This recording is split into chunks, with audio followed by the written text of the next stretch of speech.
The board is set, and the pieces are moving with a terrifying speed. After years of a fragile, cold tension, a period of strategic patience, the rules of the global game have changed overnight. With Donald Trump back in the Oval Office, the shadow war with Iran is no longer lurking in the dark corners of diplomacy. It has stepped into the blinding light. It is now a direct face-to-face confrontation between two powers that refuse to blink. Tonight, we aren't just talking about shifting headlines or political rhetoric. We are analyzing the final countdown between two ideologies that simply cannot coexist in the same space. The world is watching the White House, but the real story is written in the silence of the Situation Rooms. This is the moment where history is decided, not by what is said on stage, but by the movements made behind the curtain. The storm is here, and there is no shelter. Donald Trump's first move upon his return was a quiet, deliberate signature on a series of executive orders that effectively cut Iran off from the global financial grid once again. This is Maximum Pressure 2.0. It is a total economic blockade designed to drain Tehran's coffers in record time, targeting every single leak in the sanctioned ship, from illicit oil sales to shadow banking networks. But while the world watches the ink dry in Washington, the real action is vibrating through the hidden command centers of the IRGC. They have spent the last 4 years preparing for this exact return. They aren't caught off guard. Instead, they have been crafting a countermove, a strategic response that could set the global oil market on fire and force the West to reconsider its stance. It's a high-stakes poker game where both players believe they have the winning hand, and neither is ready to fold. Let's talk about the cold reality of the markets. As tensions escalate, crude oil prices are no longer just numbers on a flickering screen. They are a weapon of mass destruction. We have already seen prices surge past $100 a barrel, with global analysts warning of a catastrophic spike to $150 or even $250 if a single tanker is touched in the Gulf. Iran knows that the global economy is their hostage. By threatening to block the flow of energy, they aren't just fighting America, they are fighting every gas station in Europe and every factory in Asia. Trump's promise to lower inflation at home is directly threatened by this energy blackmail. If the Strait of Hormuz is closed for even 48 hours, the financial shockwaves will trigger a global depression.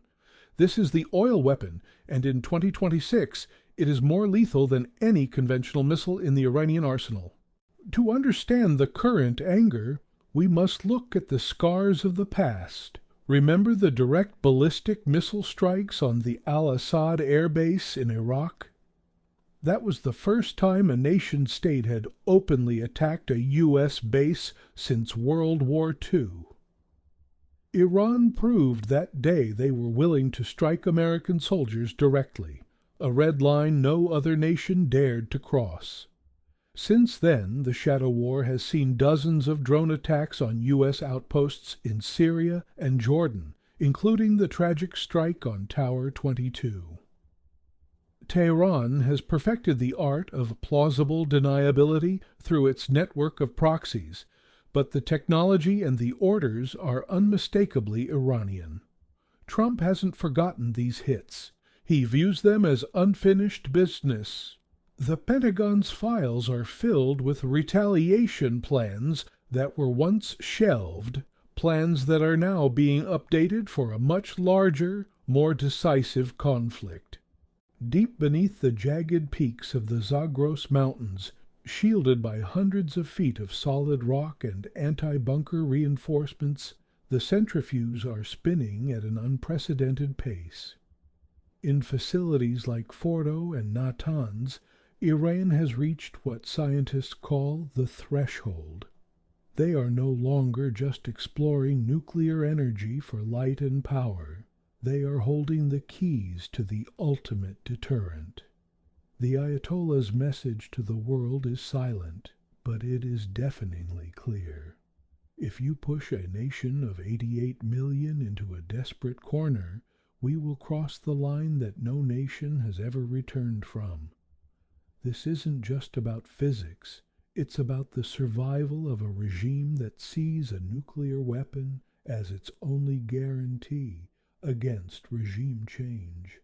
Trump's intelligence briefings now contain a terrifying countdown. Exactly how many weeks until Iran has a deliverable warhead? Find the Strait of Hormuz on a map.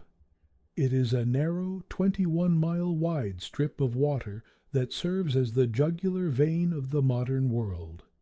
Through this choke point flows 1/5 of the world's daily oil consumption. Iran's Revolutionary Guard Navy has spent decades practicing swarm tactics, using hundreds of small, fast-attack boats to overwhelm massive U.S. destroyers. They have lined the seabed with sophisticated mines and positioned anti-ship missiles in hidden coastal caves. Trump knows that if he pushes too hard, Iran will pull the trigger on this maritime kill switch. It's a standoff where the first shot fired could sink the global economy. This isn't just a naval exercise, it's a geographical hostage situation where the ransom is the very survival of the Western financial system.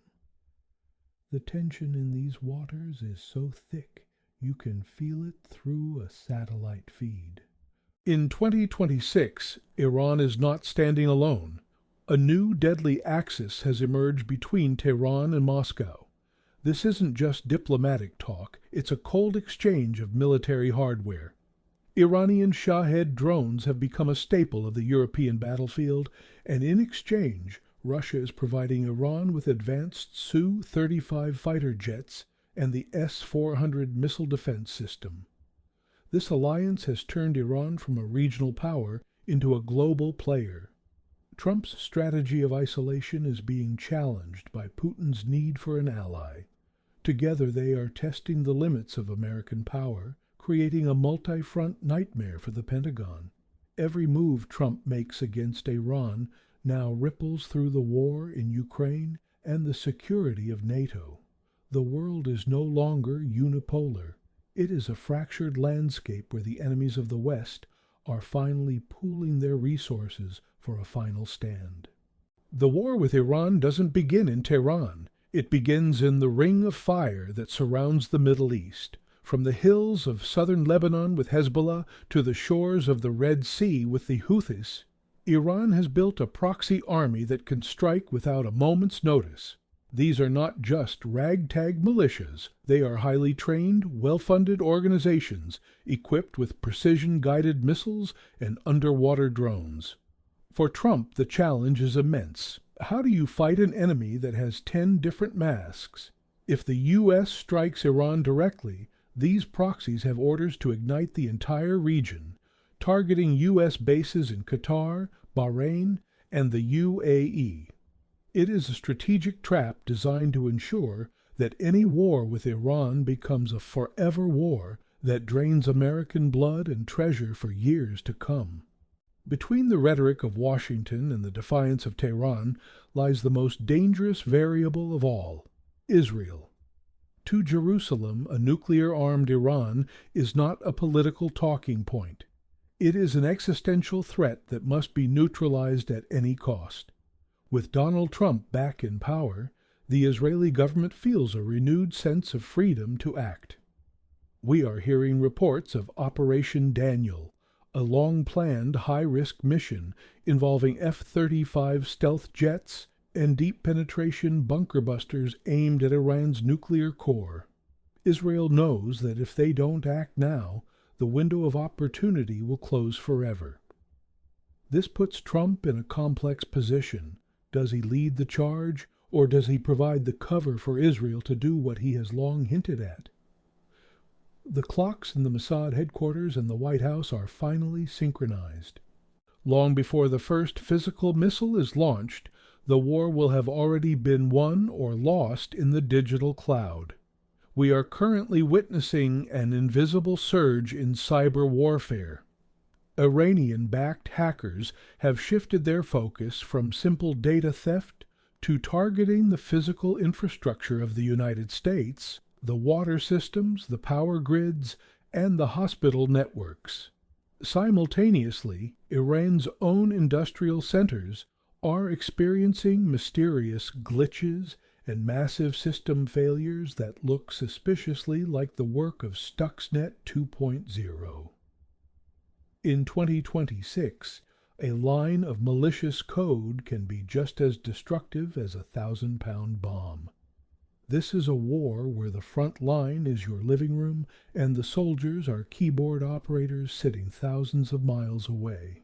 It's a silent, terrifying prelude to a kinetic conflict that could go hot at any moment. While the U.S. and Iran are locked in this deadly embrace, there is a third player watching from the sidelines with cold, calculating eyes: Beijing.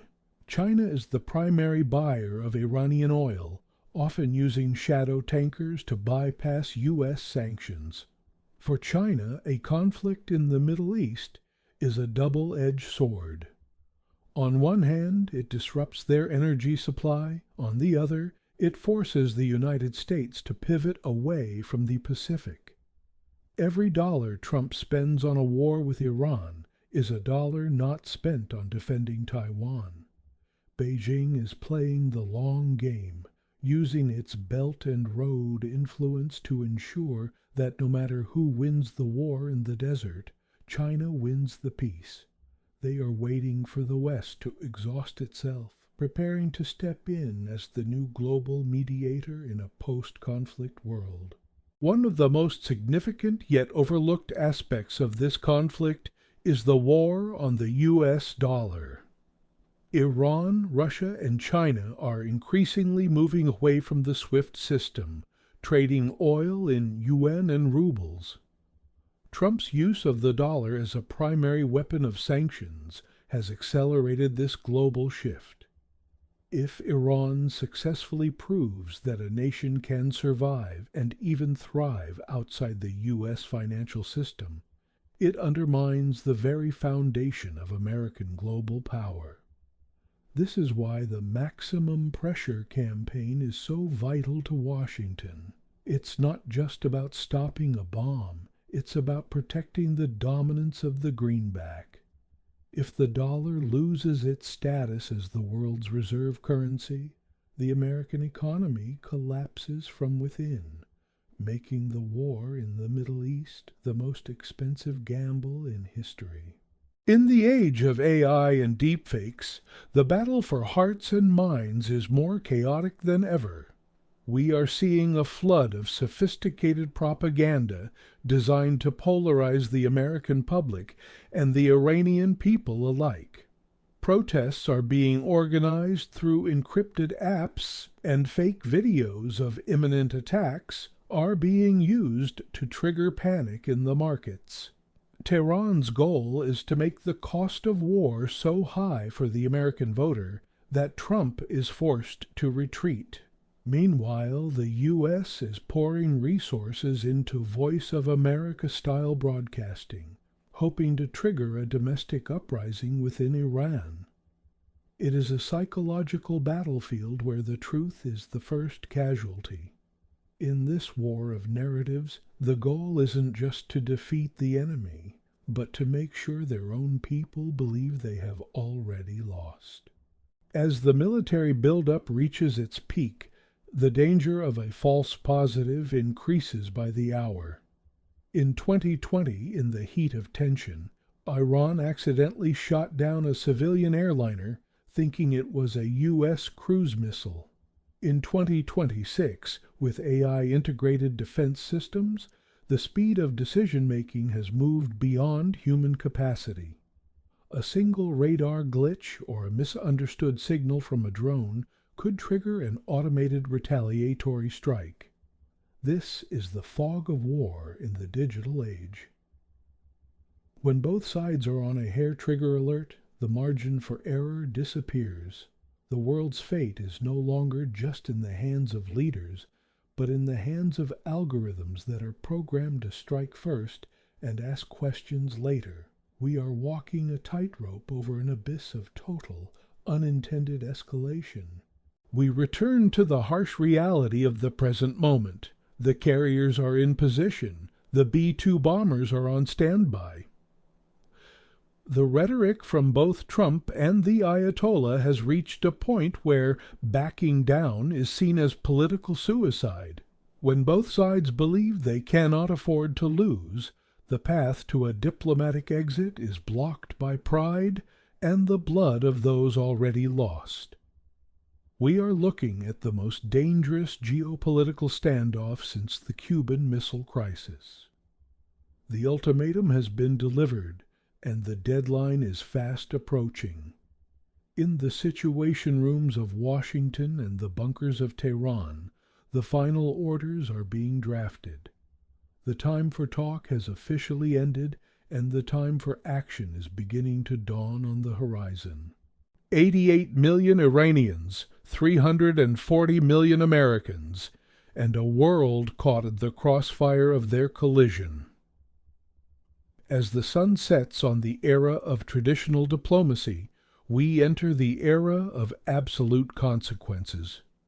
The question we must all ask is not who will win this final gambit, but what will be left of the global order when the smoke finally clears. Is this the end of a regime, the beginning of a new world, or the start of a conflict that no one truly survives? History is being written in real time, and the ink is made of oil and steel. I'm Gerard, and this was the anatomy of the final gambit. Stay vigilant, because the world you wake up to tomorrow may not be the one you left behind tonight. Good night, and may we find the light in the coming darkness.